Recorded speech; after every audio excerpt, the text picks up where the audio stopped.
The moment has arrived. The exciting moment. And so an exciting moment needs an exciting build-up, and here we go.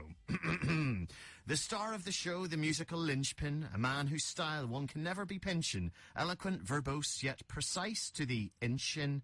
Though some religious groups may consider lynching, his stance remains firm. Mr. Timothy Minchin. Good afternoon, Tim.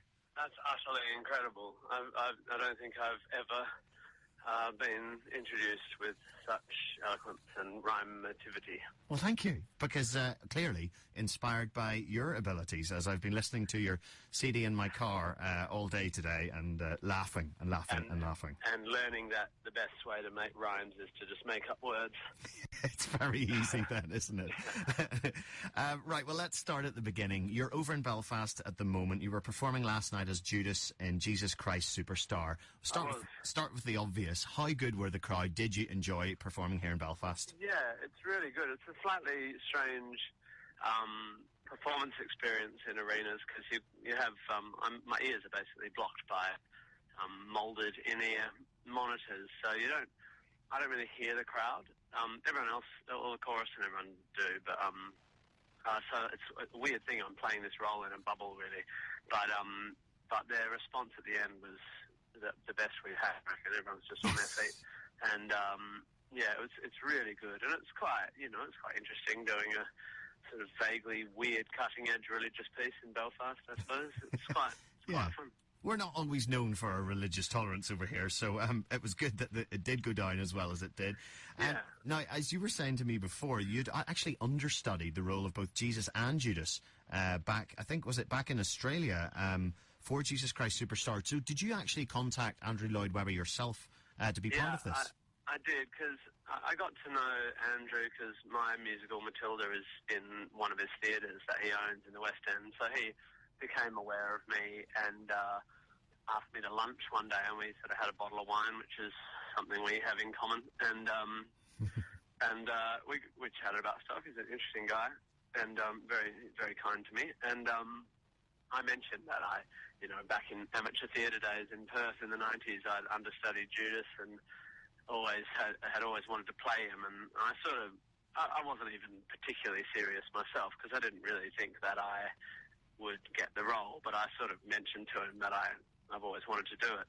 And then I happened to be in New York when the Broadway version that was on this year of Jesus Christ Superstar opened, and Andrew and Tim Rice both went, and they asked me if I wanted to go, so I went and sat in front of Andrew and it was a really good production, but it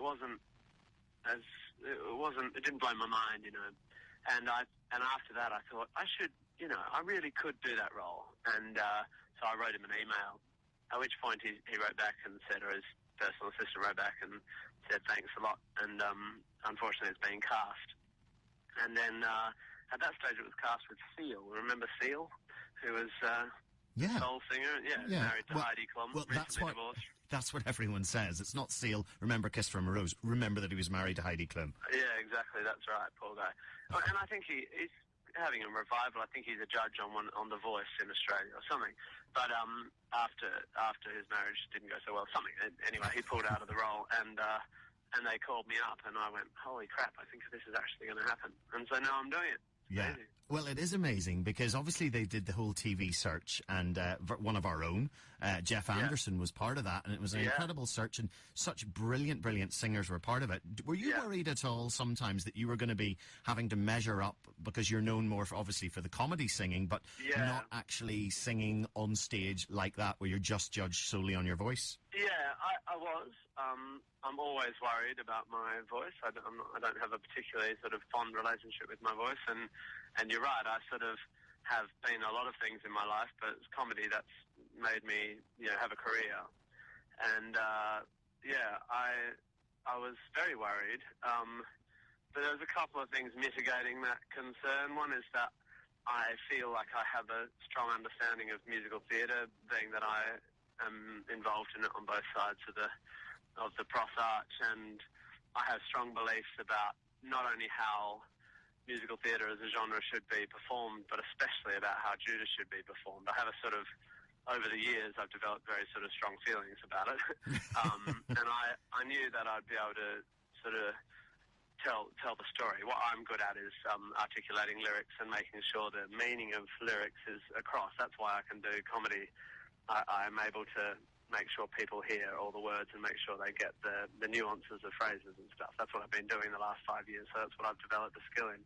And so I was happy with that. And then I had a few singing lessons and kind of figured out a couple of things so that by the time I opened, I was actually reasonably happy with my voice purely as an instrument for the first time in my 37 years. So it's been a really good experience for me and really good for my confidence and stuff. Well, rightly so. I mean, you did sound absolutely fantastic. And I wonder now, having done this particular show, which obviously had a special place in your heart, and obviously having written Matilda, will you go down this route more, or will you be going back to just writing more material or performing just your comedy tours? I think the comedy thing is something I love, and is obviously the thing that I've got known for. I have wonderful problems at the moment, but they're quite difficult problems in that I really need to write another musical soon. I think even though my comedy career's been really great, Matilda is the thing that's sort of stood out as some, people don't write musicals that go that well very often. In fact, it happens about once every 30 years. And I didn't write it, obviously. I co-wrote it, and there are a lot of people involved. But I do think I should pursue that,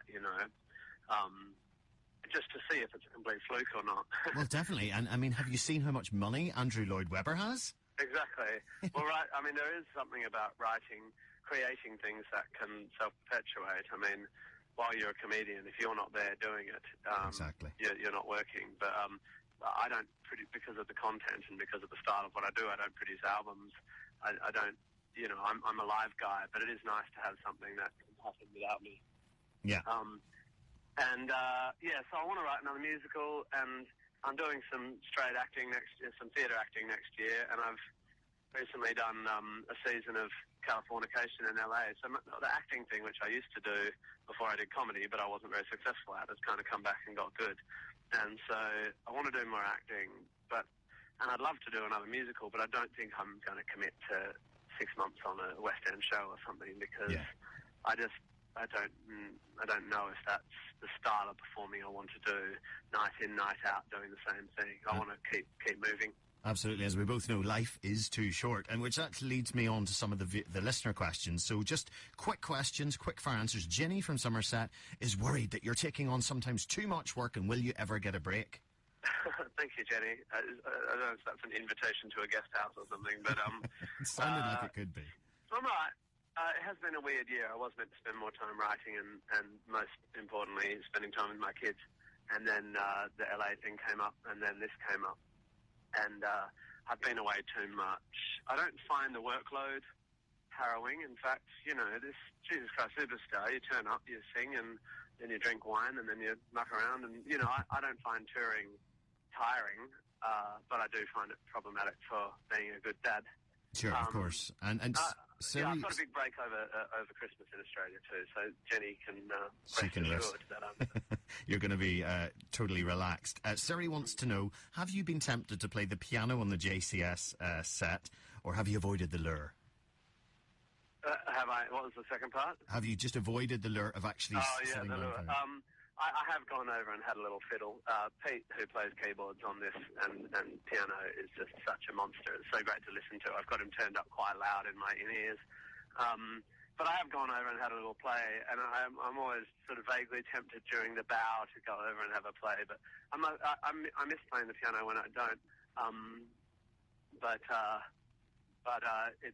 It's quite nice to have a break, and do something different. Absolutely. Benj wants to know, what's your hair care routine? My hair care routine is not just not touch. Okay. Just not touching it. I don't know. So I've just got in a cab and I'm listening to the radio whilst talking on the radio, so I'm a bit confused. I wash my hair about once every 10 days. And there's amazing hair and makeup people that do stupid dreadlocks and stuff. Cool. Exactly. Leave it to others. Well, we're running out of time, but I just want to ask you finally, you are a very deep thinker. I mean, you were awarded by the Humanist Society. I know you could postulate it in a very short space of time. Baz Luhrmann reckons the meaning of life is to wear sunscreen. what would you say is the meaning of life?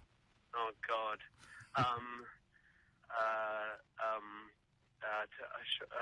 don't know. What should people strive for? I can't give short answers to that. No, it's not easy. People should... I think it's probably to have fun and provide fun for those around you. I'm all with that. Definitely with that. Well, you provided fun, no doubt, for everyone last night. And one question you missed out, who was Sparky? And we did answer that earlier offline. It's not the Ulster Rugby mascot, because that's the same name. No, Sparky is Mark Pettit, his husband of Rianne Irving, who's my very old friend, who's a documentary filmmaker who made a doc about us that some of the crazy fans might know about. And Rianne also directed my first DVD. So Sparky's her husband, and he's an ideas man. We always call him the ideas man. Got it. Okay, Tim, listen, thank you so much for giving up your time to talk to us on BFBS here today. Wish you well with the rest of the tour. I know you're off to Dublin tomorrow. Take it easy. Keep writing great material, and we can't wait to see what you do next. Thanks a lot, Cheers, Tim. Stuart. Thanks so much. Have a good afternoon.